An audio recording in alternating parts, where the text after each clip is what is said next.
with Drive Clean and Green, an endorsement of alternative fuels, hybrid cars, flex fuel vehicles. This is an organization of volunteers who are interested in alternative fuels, reducing air pollution, improving the environment, and reducing our dependency on foreign oil.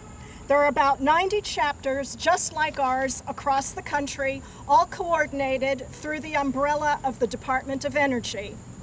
On display this morning are a variety of alternative fuel vehicles, propane-driven vehicles, biodiesel, ethanol, and we've included this year for the first time the ethanol Indy car. This group will caravan down I-75 today to promote renewable fuel sources.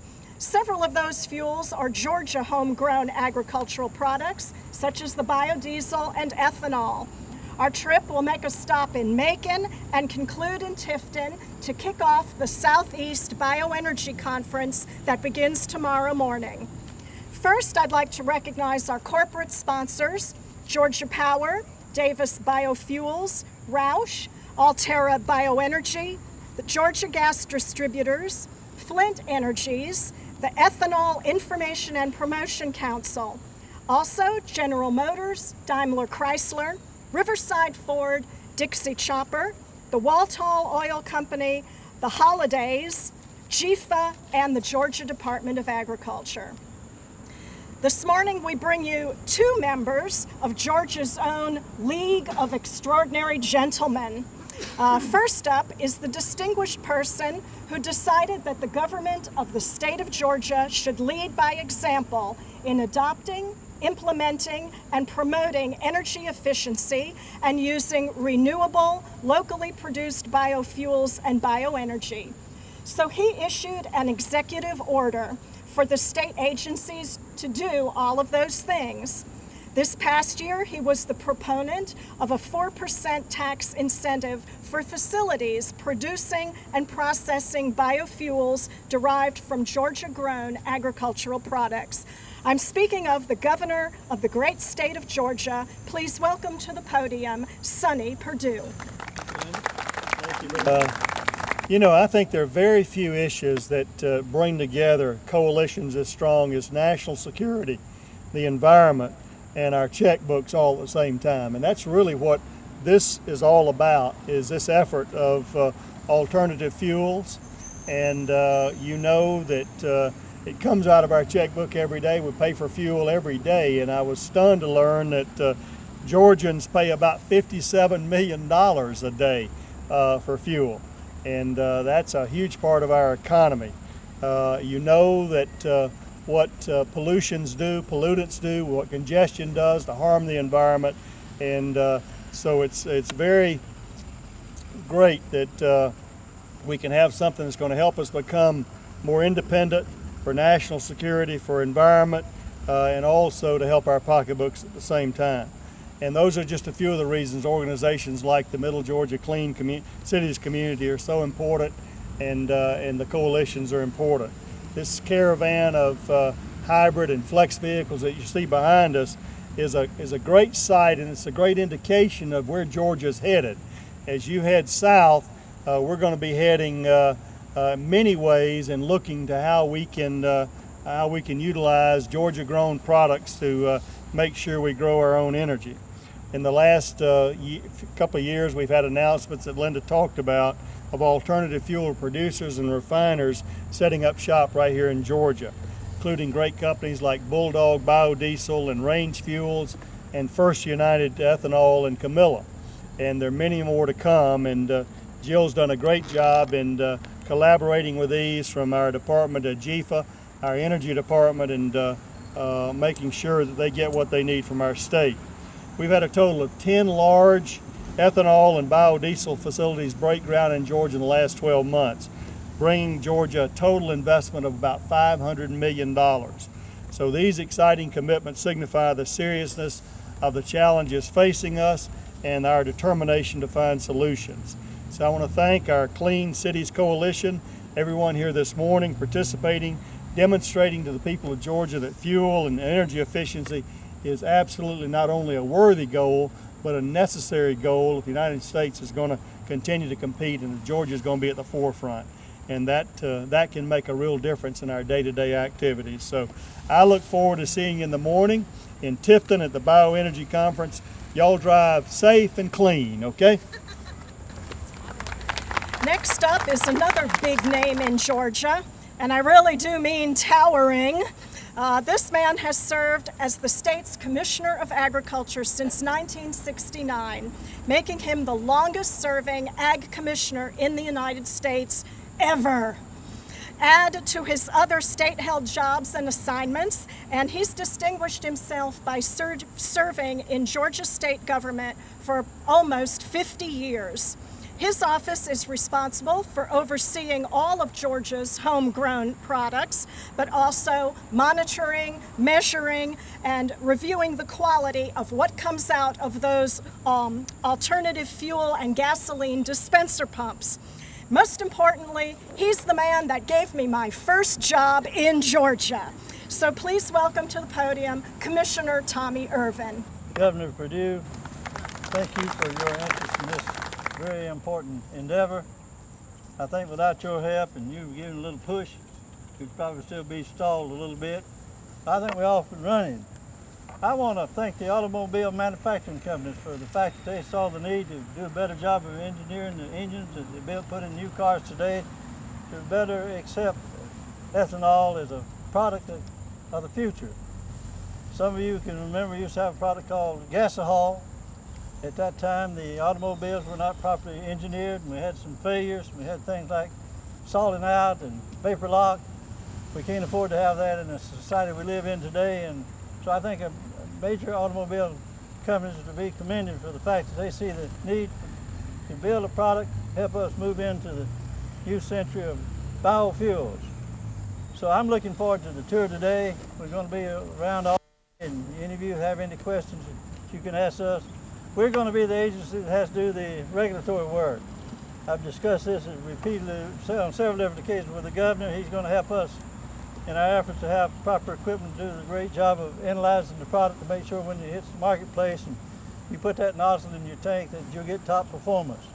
That's one of the things we're very interested in, and want to make sure that we do not have any lapse in our ability to make sure we bring to market a quality product. So I'm looking forward to being with all of you today, and thank you for coming out here this morning.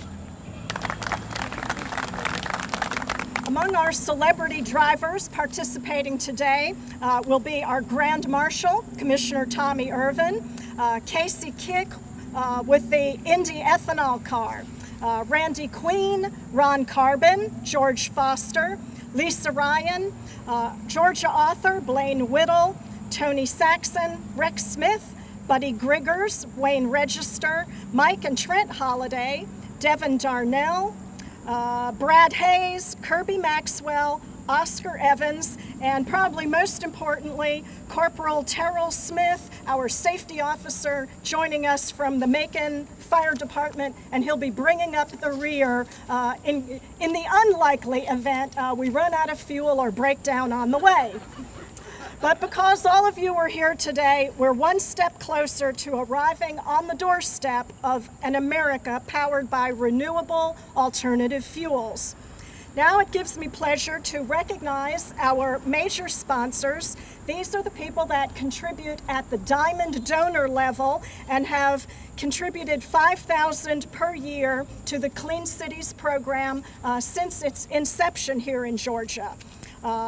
They are Georgia Power, Flint Energies, the City of Macon, Davis Oil Company, Walthall Oil Company, the Georgia Environmental Facilities Authority. And brand new this past year to this distinguished group is the Georgia Department of Agriculture. So Commissioner Irvin, if you will please come forward, I want to present to you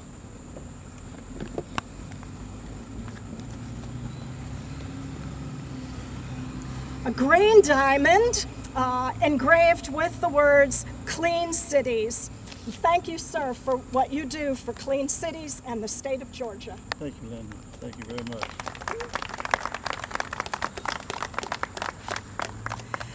This lady's agency has already been a diamond member, but she's one of our state sweethearts. She devotes all of her time to biofuels. She works near and far and drives there in her Prius car. And that's our State Director of GFA's Alternative Fuel Program, Jill Stuckey. Please come forward and be recognized because you're such a jewel. And we have a crystal heart engraved with Clean Cities. Thank you very much.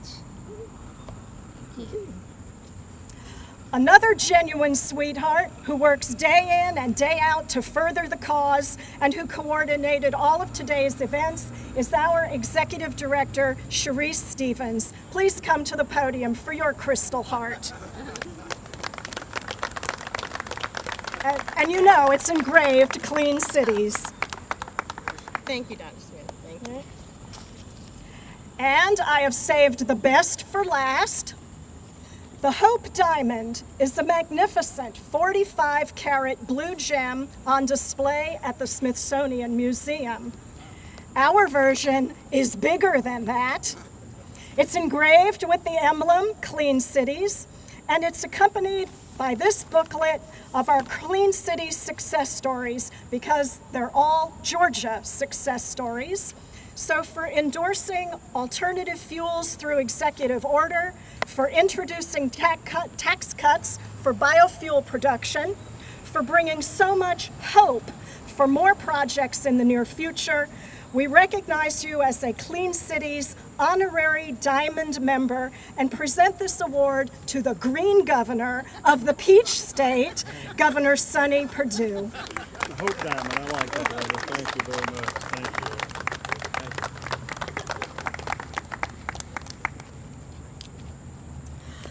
I challenge all of you here today to make a personal commitment to drive clean and green by using non-traditional fuels in non-traditional vehicles.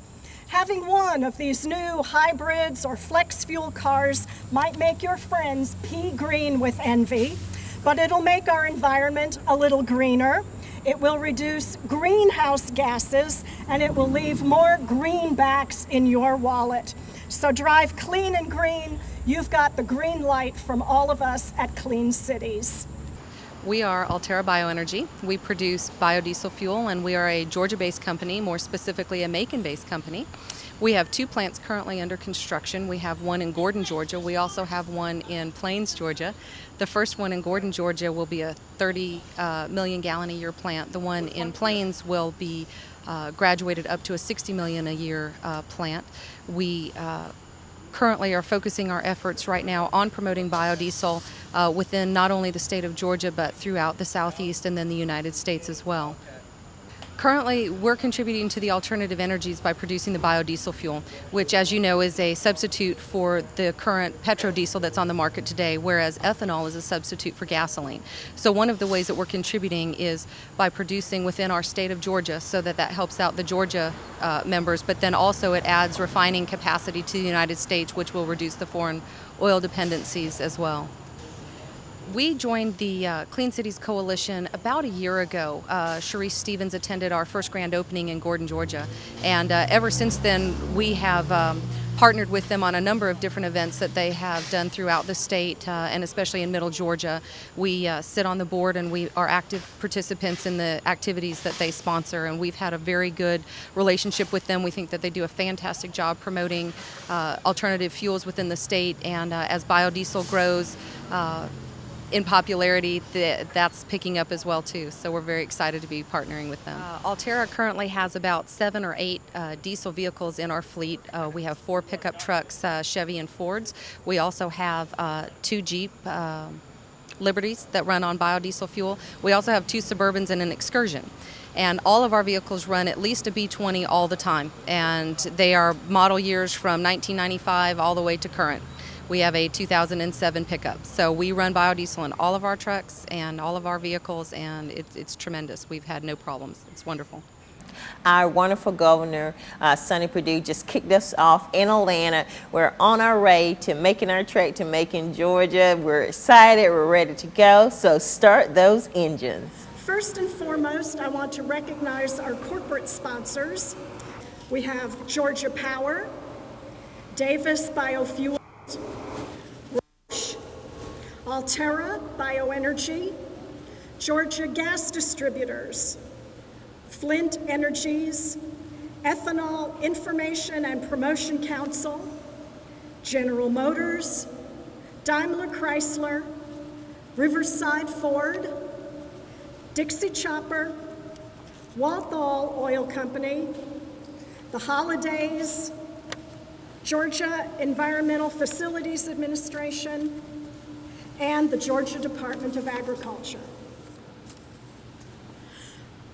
First up this morning, a big name in Georgia, and literally a towering big person, is the man who has served as this state's Commissioner of Agriculture since 1969, making him the longest-serving Ag Commissioner in the United States ever. Add to his other state-held jobs and assignments, and he's distinguished himself by serving Georgia's state government for almost 50 years.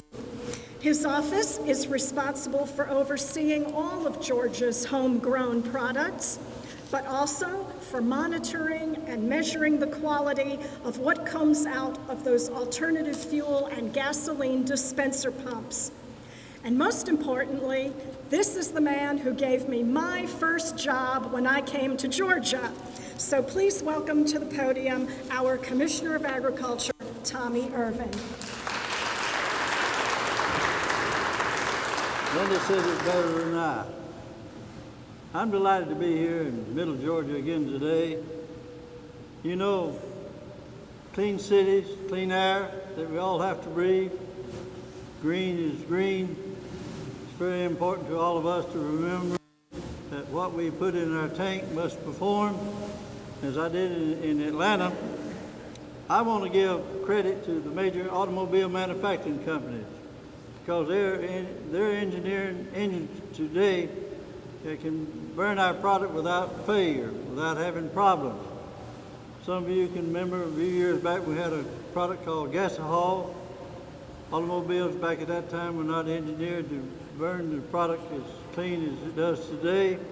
So we had some problems. We had what we call stalls, vapor locks, things that we just don't want to make sure we have today. So I want to say to all of you here in Middle Georgia, we're behind this program to introduce a clean burning fuel that'll help us clean the air in which we breathe. We think it will perform well. If we can have a mixture of products that can provide elderly engines, and I say those probably more than 20 years ago, that's still out there, we will have a victory on our hands. So thank you for inviting us to be here today. We're going to look forward to going on to Macon and make sure that we do all of those things necessary in our regulatory capacity to give you a fuel that you'll be proud of, will be clean burning, with the federal subsidies that we're receiving today will be economically favorable to the consumer. All of this together should make this program extremely successful. So thank you for having us here in Middle Georgia again today. Next on the agenda is Mr. Hobby Stripling, representing Congressman Jim Marshall of the 3rd District of Georgia. Thank you, Linda, very much. It is indeed a pleasure to be here today. Jim regrets that he cannot be here for this Drive Clean and Green Across Georgia event. The Middle Georgia Clean Air Commission, Charise Stephens, Dr. Linda Smith, Mayor Bubba Edwards, and others participating in this event today are to be commended and congratulated on this very successful effort to call attention to the new technology having to do with alternative fuels and vehicles that are available now. Jim is certainly a supporter of efforts to develop the use of these alternative fuels and vehicles. He has included for Middle Georgia Clean Cities $350,000 in the budget this year. $250,000 will be used to assist in establishing 8 to 10 new distribution sites across Georgia for ethanol and/or biodiesel pumps along the I-75 corridor. Another $100,000 will be used for an extensive public service advertising campaign. It has passed the House and is now in the Senate, and Jim believes it will pass there as well. Thanks to all the celebrity drivers who have taken their time to promote this event today by driving from Atlanta to Tifton via Macon to demonstrate the latest in high-efficiency hybrids and alternative fuel vehicles. Certainly, this will help to educate our citizens on the benefits of fuel economy and alternative fuels in terms of saving money, reducing oil imports, and protecting the environment. Again, Linda and Charise, on behalf of Congressman Marshall, thanks for all you do to promote clean air in Middle Georgia. Next up, we have words from Ned Sanders, the past chair of the Clean Air Coalition, and he's currently the chair of that group's Alternative Fuels Committee. Welcome, Ned Sanders.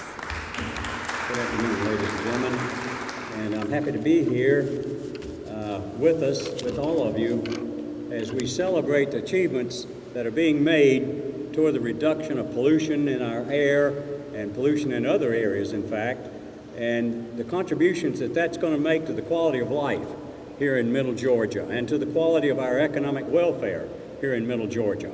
Some 3.5 years ago, the area, several of our counties in the area, were designated as being in non-attainment by the Environmental Protection Agency, and we were able, with that cloud, that threat to our economic and the health of the Middle Georgia area, we were able to call together the counties in Middle Georgia and the cities in Middle Georgia and form the Middle Georgia Clean Air Coalition.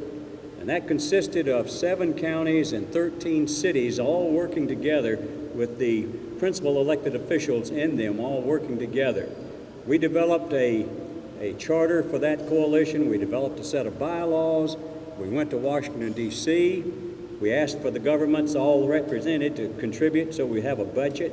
We went to Washington, D.C. We talked to our congressional leaders there. We talked to the Environmental Protection Agency, and we hired a lobby firm to help us work those issues, and we were successful, very successful in bringing attention to what we were doing and mitigating the impact of those decisions that were being made. Now, we're still working on that, ladies and gentlemen. We're going to continue to work on that in the Middle Georgia Clean Air Coalition. We do it in collaboration with the Clean Cities Coalition. Clean Cities under the Department of Energy and the Middle Georgia Clean Air under the Environmental Protection Agency. And so we're still working on that. We've had success as far as our public education and awareness efforts have been noted in the press, on television. And we're continuing to work on that because public awareness, education, and support is an integral part of all of this effort, an integral part. We've also had success recently with a $225,000 grant from the Environmental Protection Agency to start working on cleaning up some of our older school buses, because school buses are very important since children are versus of pollution. And so we don't want our children at risk. We've been able, with that $225,000, to address a multifaceted type of improvement in 18 of our school buses, and that's a start. 10 of them are right here in Bibb County, 4 in Houston County, and 4 in Monroe County. And those are the counties with the biggest threat from the non-attainment. And so those buses now can burn ultra-low sulfur diesel, ULSD. They can burn biodiesel 20, and they can also have particulate matter filters on them. So there's a multifaceted type of improvement made in that arena there. And we're going to continue to work on that. We have another budgeted item that's in Congress now for some corrective legislation for $4.1 million. And when that's corrected this fall, and we have every hope and every reasonable assurance that it will be corrected this fall, so that we can use that money to further enhance the clean air in Middle Georgia by continuing to improve our school bus fleet and some other uses that we think we can put it to. So we're making progress. We're working for the people of Middle Georgia. We're working for the children of Middle Georgia, and we appreciate the support that all of you give to us in doing that. Thank you very much. I'm going to call on Mike Mead, the Chief of the Advanced Power Technology Office at Robins Air Force Base. Mike? It's a great day. It's a great event. It shows a partnership between the base, local community to bring this all together, and that's what we're all here about. What I like to point out is that through the integration of technology, we can achieve our goal of energy security, not only for the state of Georgia, but for our nation. And I'm proud to be a partner with Middle Georgia Clean Cities Coalition and the local community to develop, demonstrate, and promote the new energy that will reduce our dependence on foreign energy sources and help clean up our environment. We have a lot of partnerships ongoing with the Clean Cities, and I'd like to draw your attention to the board we have off to the side. At some point, if you get an opportunity, take a look at it. It shows a lot of the initiatives that we have ongoing on the base and throughout the Air Force. We're bringing in all types of alternative fuel and alternative energies to not only the local community, but other bases within the Air Force. This time next year, I would like to support this event with the first hydrogen fuel cell vehicle for the state of Georgia, right here at Robins. Thank you very much. We'll be delivering 2 hydrogen fuel cell vehicles to Robins. The first one will arrive the end of next month, and the next one will be the end of the year. This year, we will also be construction on a hydrogen generation system on Robins Air Force Base, where we will be producing our own hydrogen on site to fuel our vehicles. Very, very important that you bring in the infrastructure along with the vehicles, because if you can't support the vehicles, you haven't done anything. So with all of us working together, we will be able to advance this technology. One more thing I'd like to highlight is one of our Class 8 hybrid vehicles. We're working with Mack Truck Volvo. We are delivering actually 6 vehicles. I'm bringing one of them to the state of Georgia to team with Macon in the local community and Clean Cities to do our demonstration right here in Macon, Georgia, of the refuge collection truck. So we're very excited about this